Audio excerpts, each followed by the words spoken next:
In 41 AD, Claudius was elected Emperor of Rome. His decision to invade Britain saw the deployment of an army of 50,000 men in the summer of the year 43 AD. A two-day battle raged by the River Medway, southeast of London, culminating in a British retreat.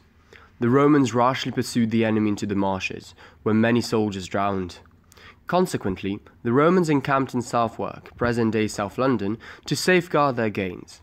The construction of a military bridge in this area by the Romans initiated the birth of the city of London.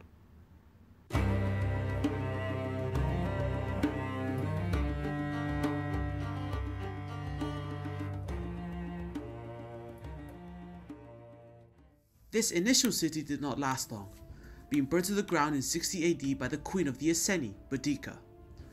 After the attack by the rebelling Celtic tribe, London was rebuilt into a prosperous new city by the Romans. Between 190 and 225, the Romans built a circuit of defensive walls around the city, which clearly defined its borders. Like other walls of other important Roman cities, it stood as a symbol of the city's power, prestige, and wealth. London continued to develop as Britain's capital until the 5th century, when the Roman Empire collapsed and the city was abruptly abandoned. An Anglo-Saxon settlement known as Londonii developed to the west of London. By 680 AD, London had been reoccupied and revived sufficiently to become a major port, but the walls weren't maintained. However, increasing Viking attacks from the 9th century caused the city to experience a decline in population and economic importance. In 886, Alfred the Great re-established Saxon control of London and renewed its defences. By the 10th century, the walls were strengthened to the extent that Viking assaults were successfully repulsed. From the 12th century onwards, the City of London remained England's largest city and flourished as a centre of economic activity. During the Tudor times, the London Wall was still valued as an inner line of defence, and its perimeters still determined the boundaries of the city. Monarchs ensured that the city gates were constantly watched and that the wall was mounted with artillery in case of uprisings like that of the Northern Earls in 1569. This rebellion caused a wave of rebuilding whereby gates and portcullises were repaired. These activities continued as late as 1642. Population pressure during the late Tudor period and the Stuart period meant that the city began to expand outside its walls. A map of London by Wenceslas Holler in 1675 shows the ditch surrounding London Wall to no longer be in existence, and in its place, houses, yards and gardens are depicted. Defensive importance also changed, as many of the gates now functioned as police barriers or, in the case of Aldersgate, for occupation as living quarters.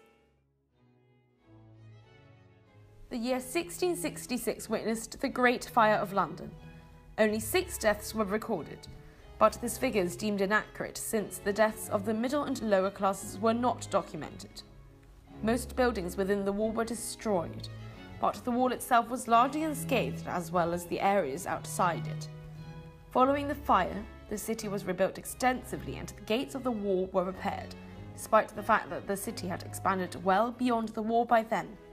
Almost a century later, in 1760, the wall gates were removed due to traffic congestion, and the resulting stone was sold to the City of London Corporation. Work to demolish the walls continued into the 19th century, and large sections of the wall were incorporated into other structures. During the Blitz, 1941 to 1942, major sections of the wall and the buildings surrounding it were heavily bombed. But when archaeologists dug through the ruins, they discovered that some stretches of the original Roman wall still stood.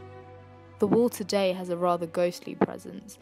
Most Londoners are completely oblivious that they live within what had once been a walled city and that sections of the wall still stand today.